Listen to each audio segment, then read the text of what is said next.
Welcome to the first Leadership Box. My name is Zachary Mitchell, the founder of The Right Leader. Thank you for taking the first steps to help growing yourself and building upon your leadership style. Today, I'm going to talk about me. I'm the first speaker, and the following months, there'll be different speakers from different organizations that will share with you how they became great leaders. So, from my start, I started as a dishwasher when I was 15 at Water Street Oyster Bar in San Antonio, Texas. Um, Worked my way up in 12 weeks to be a line chef that I just grew since then. I went to the Culinary Institute of America up in Hyde Park, New York, where I grew my culinary and baking skills. There was also academic classes, so I also built my management skills, leadership skills, and interpersonal communication skills. It's a hard word to say. Um, it was great there. My personality is always joining clubs, being about groups, community, and everything. The ice sculpting club, that was one of the things I wanted to do at the Culinary Institute of America. So they stopped it 3 weeks before I went into Garde, so I started the ice sculpting club and got one of the chefs to sponsor it. That's, as you can tell, is probably like most of us. We start as teenagers or young, developing our leadership skills or creating these opportunities of growth for our personal and professional skills. Um, I went in with experience. I came out, became an executive chef for different places, helped uh, shadow and open restaurants across the U.S. I worked at the Belvedere Mansion in New York, um, the Wheatley Hotel in Lenox, Massachusetts. I helped open an Italian restaurant at the Mohegan Sun, and I worked at the Stadium Club in Scranton, Pennsylvania. I helped open in Chicago. I helped open Aria at the Fairmont Hotel. There, it was great because I got to develop a lot of dishes at that restaurant. One of them being my cheesecake puffs, where I fill cream puffs with cheesecake. It was in the Sun Times Review. Um, there, I also shadowed with Charlie Trotter. That was an amazing experience as an executive chef.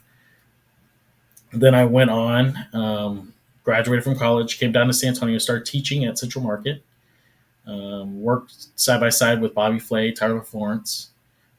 Transferred to Houston with Central Market, and I got to cook for Roger Clemens and Dom Capers. Roger Clemens is a Hall of Fame pitcher of the Yankees and Astros, and then Dom Capers was the first coach for the Houston Texans. Um, there, while I was growing and working in corporate dining, catering, all of that, I also was a firefighter. Um, my personal beliefs is it's so easy to take. We need to also give back.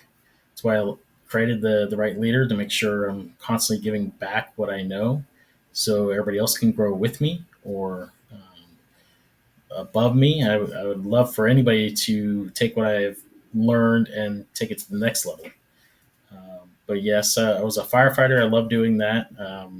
Humbled me, showed me, the positivity of, we're here, do exactly what you want, because you never know when you're not here. I moved on to get my bachelor's at Capella. So I took myself out of the culinary industry because I had no time to actually go into education. So I went into AV as a part-time tech at Swank Audio Visuals and worked my way up, became a manager for AVMS. Um, those companies are a contract with hotels and conventions where you rent out equipment for shows and events and meetings. Um, Became an area manager of Texas, looked after the managers and employees, helped train them, helped develop their skills, created conference calls, made sure I was developing their leadership skills and helped move them up into leadership roles. And then COVID happened. So, like most of us, it redirected our lives, how we live, what we do, our culture. I'm one of the co-founders of Netalover. We started in 2020. It's an internet company. We started with the first year of $80,000 in revenue. The second year we went to 1.9 million, And then the third year, we went to 4.6 million. It was a blessing in disguise. A lot of people needed internet in rural areas for remote work, virtual learning, traveling on the road. Um, we became an opportunity for them when they didn't have internet or they only had satellite internet. Or they had 1990 speed, whereas like less than 5 megabytes down, which if you know what that means, you know what the struggle is. So I still own that company. I created the right leader in 2023, did a lot of blog posts, developing my skills to be able to give out my knowledge. This year, we started doing the subscription box. This way, people have an opportunity to expand their mind and get these opportunities of whatever we provide in the box, like books or team building skills or inspirational or motivational items that will help get you to think and broaden the way you think about leadership and how you run your company, manage your company, or own your company. Um, that's why we created this business. What makes a great leader? There are so many words that define leadership, so it's really hard to narrow it down. But if I were to narrow it down, I would say three what I would pick is communication, adaptability, and empathy. Um, just as a master chef blends the perfect ingredients to create a dish to remember, a great leader combines essential qualities to inspire and guide their team to excellence. Adaptability is when you need to adjust with the times and adjust to individual people. Each person is different. Each person has different personality. They have different behaviors, goals, motivations, and different wants and needs. Each person comes with different skills and experiences. Then there's the adapting to times. One area is remote or hybrid working. How do you motivate somebody over technology? How do you give them everything they need over technology? How do you provide inclusiveness or a sense of belonging over technology? Communication. We must listen, I mean, actively listen to hear what our followers are wanting and needing. We must express that we do hear them, empower them, and help them grow by telling them how they're going to get on their path or in their path to leadership goals or their needs. Another one that I mentioned, empathy. Empathy, we must like the people we want to lead. That sounds dumb, but there are people that we're humans. We naturally kind of find the flaws, or we don't, you know, mix well with certain personalities because they conflict with our own behaviors or personalities. But we need to go over that, and we need to find the positive of that type of personality or behavior, because there is. You just need to keep asking questions, talk to them, motivate them, find out what drives them. The only way we can help others grow is if we can bear being around them or want to be around them. We need to care about them and truly listen to them. Make sure there is an open door policy so they know they can come to you at any time they need. Um, Other words I would choose is integrity, an innovator, creative, and learner. Um, who influenced you to be a leader and which shaped your style? Both of my parents, Shane and Daisy Mitchell, are entrepreneurs. With this, their distinct leadership styles are the ones that kind of created my understanding of what leadership is. They nurtured my early development, setting the foundation for my personal growth as a leader. Um, However, the person after that, that kind of started my leadership in the real world, was Chubbs at Watershore Restaurant. Chubbs, one of my favorite managers, because he actively listened to me, and he didn't need to. I was 15 years old, had no skills. I cooked with my parents. I went to cooking classes with my mom. My dad used to cook in the 80s and everything. So he had very good skills. So he would teach me at the house, but I never had restaurant skills. So at 15, I went to Watershore Oyster Bar and I simply asked, can I have a job as a prep cook? And he said, well, you don't have any experience, so I can't give you that job. And then he asked me, what do you think the most important position is in the restaurant industry? And I'm saying general manager, chef, kitchen manager, front house manager. Said no, dishwasher. Without the dishwasher, you can't service the customer. You can't make the food in pots and pans. You can't plate the dishes. You can't give them, water or exotic drinks from the bartenders. You can't do anything without the dishwasher. And I'm 15, so I'm like, I don't want to be a dishwasher. So he said, well, I'll do this. And it was something that you probably couldn't do now, and you probably couldn't do it back then because I was 15.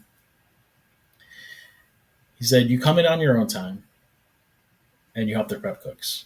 Come in at night, do the dishes, and you come in on your own time to help the prep cooks for 6 weeks. So I did that. I kept my nose down, did exactly what I needed to do, took my licks, and did exactly that. 6 weeks. He did exactly what he said. 6 weeks, he checked my work. I was okay to move on to prep cook. He said, is there any way I can be a line chef? And he said, well, we did this with the dishwasher to prep cook. Let's try this with the line chef position. He said, if you come in on your own time and you help out the line chefs, then we'll see where you're at in 6 weeks. So at 15, in 12 weeks, I jumped from dishwasher to line chef. I'll always remember that, and I am forever grateful for that. And it humbles you because for me, what I took was it does not matter who you are. You're the most important person in that restaurant is the customer. And if the dishwasher's out or they're busy, you still need to produce that care. You still need to produce that food. You still need to produce that drink to the customer. So it doesn't matter if you're the owner, you're the dishwasher, the chef, the bartender. It doesn't matter who you are. Everybody does dishes. It created a huge level of respect from me to that position. I truly appreciated what Chubbs gave me in that, and it forever guided me. Now there are other leaders throughout my time that helped me. Another one, you know, the saying "work smarter, not harder." So one chef in Chicago said, "I should be able to come to your station and be blind and just grab everything and be able to do multiple dishes at one time." That taught me that your station needs to be clean, organized, prepped, and it's not that you can take that anywhere. In AV, I would connect the extension cord with the power strip. So that way I'm just grabbing one thing instead of grabbing two things. Or I'd grab in the projector packages, I would throw HDMI cables, the power, the lock, everything I need for that projector. So I'm grabbing one thing and it's quicker. And I know exactly where it is every single time. And I'm getting right to the customer. It's all about customer care. There's so many more stories that I have from the different industries that I worked in that helped guide me to where I am today. Net over is impressive. The revenue is very impressive, but I can't get there without the people I lead. It's the employees every single time. It's the followers every single time. That's why I truly love leadership. What lessons have you learned that you wished you could have taught your younger self? If I could share some wisdom with my younger self, it would revolve around the intricate of art of leadership. Leadership isn't something that you just know or have. It's something that you can build upon if you actually try to do the steps and you don't try to cheat or get around. You can do it quicker. If you truly cared about people, if you communicated and you had empathy and integrity and you're always there for them and you're trying to do the best you can to give them what they need. Either they want to be a leader or they don't. Maybe they're just trying to get their needs met. You don't know what's in their world. It's your job to figure out what they need and what they want. Um, my ultimate goal is to become a leader of leaders. It's important for me to make the impact of new leaders that have their own leadership style, or maybe they do my leadership style that I absolutely love is uh, serving others. I'm always there for my employees. If I need to jump in, I know when to step a level down. If I'm away from a process at my own company, I haven't done shipping in a while, and we need to ship out 100 things, and it's demanding for my shipping person. I will go in, I'll work underneath him because he's the one that's been doing shipping all the time. So I know when to step down and help that person to make sure that they don't feel burnout. They feel like they've been heard. They feel like that somebody's there for them, and they see what a true leader is. It's always about the employees. So if I were to say anything to my younger self, it would be that: take your time, learn, grow, and even when you think you're done, you're not done. Times change, different generations come up. There's always things to learn. There's always things to learn. Go to different classes, join groups. The more you put yourself in situations where other people are like you, entrepreneurs, leaders, whatever that may be, that's what I would do to tell or to give my younger self advice.